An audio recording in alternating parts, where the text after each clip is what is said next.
Well, hey there, Get Up and Go Challengers. Get Up and Go Challenge. Sharon Horne-Ellstrom, P3, our preliminary pre-work day 3 today.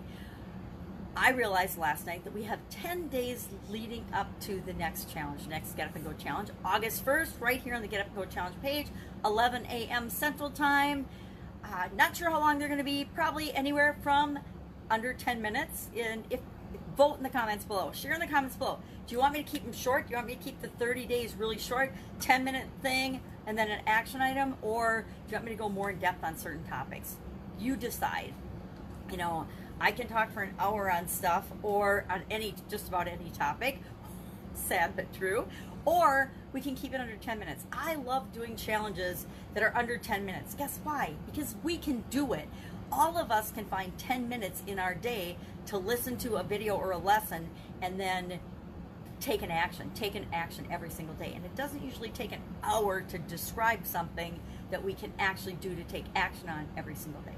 But what I want to talk about, since there's 10 days left leading up into the challenge, are 10 of the most critical lessons that I've learned over my lifetime. I'm turned 60 right as COVID was hitting this year, and every year before my birthday, I spend a little time reflecting on last year, what great things happened, but also what lessons did I learn last year? What things didn't go according to plan? What things weren't the way I wanted them to go? What things absolutely, positively stunk and were horrible and were dramatic and terrible? And what did I learn from those things? Because I've learned, one of the lessons I've learned, and I'm not even going to share throughout these 10, is that things happen to us for a reason. Everything that's ever happened to me has happened to me for a reason. I think I talked about that a little bit yesterday, or one of the last couple of days. Everything happens to us for a reason, and it's usually to teach us or show us something. And if we don't learn the lesson, if we don't see it, if we don't get it, if we don't realize it, and act accordingly moving forward in our life, we are destined to repeat that lesson over and over and over again. And whether you believe that or not is entirely up to you. Look back at your life, at your history, and at your experiences and see if that's true for you. Maybe it's absolutely positively not true for you. Maybe you are one of the fortunate few that you have a challenge or make a mistake and you learn a huge lesson, or you figure it out the first time and you never, ever, ever do that again. Me, a little bit more stubborn, a little bit thicker skinned and pig-headed, and I don't always get the lesson the first time. I'm one of those people, sometimes I have to get the lesson over and over and over again. And that's where many of these 10 things have come from. And I call them critical things because you can choose to ignore them. You can act like they don't exist. You can say that doesn't apply to me. But they all are things that apply to all of us as human beings, whether we believe it or not. And the first one, I'm going to share one a day with you from now until August, through July 31st, and then August 1st we'll begin the new challenge, the new Get Up and Go Challenge. But I'll keep them short too. I won't talk for an hour. I'll talk for 5 minutes tops if possible, maybe less. I'll keep them really simple because, like I mentioned, I could talk about any one of these things for an hour. I could give you examples of how I learned these lessons and how some of them were terrible experiences that caused me to learn these. First one, and they're not in any particular order. I just brainstormed a list yesterday. What are 10 things that I could talk about that are really important to me that I've learned, many of them the hard way? I'll have to look at the list tonight and say it might be I've learned every single one of these the hard way, meaning I had to experience it myself. Nothing on this list is something that someone told me and I just believed. And that leads us to our first lesson. Think for yourself. Think for you.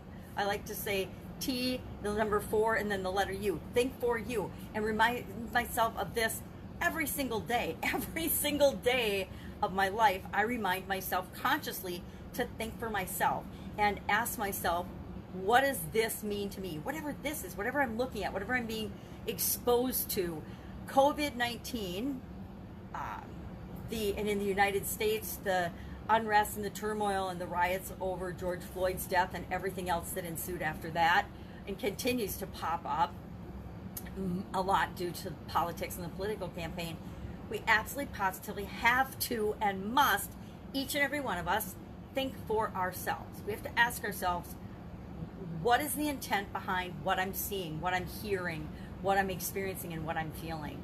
And what is it here to specifically and uniquely show me?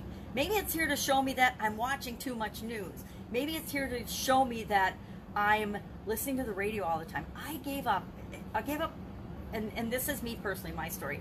I gave up watching the news in 1980, the late 80s. I went to a training at Procter & Gamble where I was working in corporate America at the time. Great training called Louis Tice training. It was a week-long training that everyone in the company, all the managers in the company, all wanted to go to because it was one of those coveted, excellent corporate trainings that you would go to, and you're just like, it not only helped you in your career, but it also helped you in your personal life. And everybody always liked trainings like that, or at least I liked trainings like that. There was a clamoring of everybody wanted to go to that training because it had such a great reputation and such a huge impact on everybody's lives. And one of the things that they challenged us day one of that training was to turn off the news and to think for ourselves. But to turn off the news, because what we're feeding our brain, what we're feeding our mind, impacts us whether we believe it or not. I see it myself all the time. What I'm reading, what I'm listening to, what I'm studying at the time, because I'm always studying and reading, not reading so much anymore, listening to audiobooks and things, impacts what I'm thinking and what I'm pulling back in my experiences and what I'm creating in my life now. And if I'm watching a bunch of junk like murder mysteries or horror things, that impacts me differently than if I'm listening to a bunch of great books and things on tape. And I've recently started listening to audiobooks on my walks. I like to just go out and listen to nature, but people aren't as cool and friendly as they used to be, so I still smile and interact with people, but I like to listen to things too because it's killing two birds with one stone. That's what I used to do in the car when I was driving. I was always listening to tapes and things instead of the radio, because as I turned off the news and realized that it was a lot more fun to think for myself, and it gave me a lot more personal power, I also then discovered that listening to the radio to and from work every day didn't necessarily set me in the right frame of mind to deal with the things I needed to deal with at work, and so I started listening to tapes. Why do we want to think for ourselves? You know, it's a lot easier to just be a cog in the machine and go through life and go through work and go through the motions of our life than it is to think and decide and choose for ourselves. However, no one else except you knows you and knows what's right for you. Nobody, not your significant other, not your mom, not your dad, not your brother, not your sister, not your cousin, not your best friend.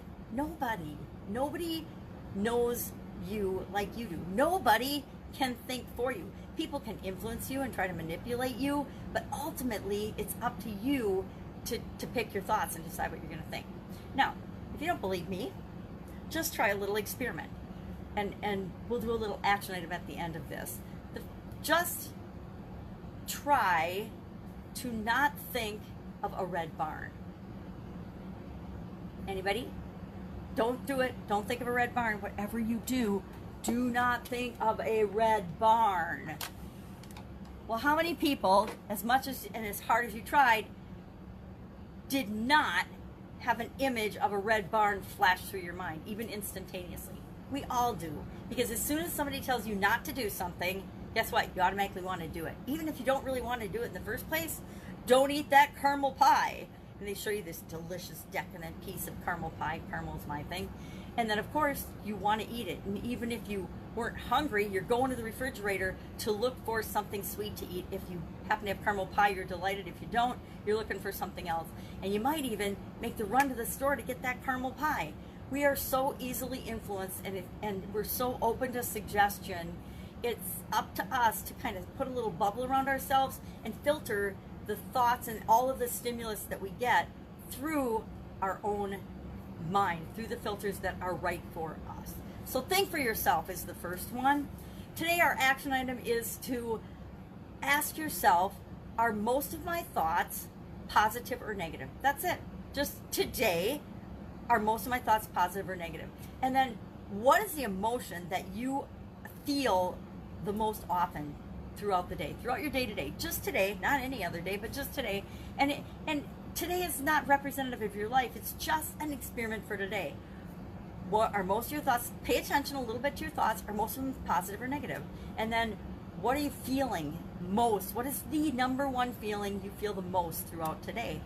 And then think about that feeling and ask yourself, what am I thinking about most of today? Because if what I'm thinking about most of today makes me feel bad or negative, then I'm probably feeling angry, frustrated, upset, negative, bad, out of control, powerless, hopeless, uncertain, worried, doubtful, fearful. One of those emotions, one of the negative emotions. If I'm feeling pretty upbeat, happy, and energized and loved throughout the day, and I feel positive throughout most of the day, it's because I spent most of my time thinking about and interacting with experiences that I feel positive about, that I'm feeling good about. And feeling and thinking, yes, they go very much hand in hand. They go together. So that's it. That's our little discussion for today. Lesson learned. If you want to know some of my lessons learned, what happens when I haven't thought for myself, and why I think it's the first one that popped into my mind was that each and every one of us need to think for ourselves. Hit me up in the comments below and I can share some more stories about that. Take care. Have an amazing day. Join me here 11 a.m. Central Standard Time, August 1st through August 31st for our next Get Up and Go challenge. Take care. Bye.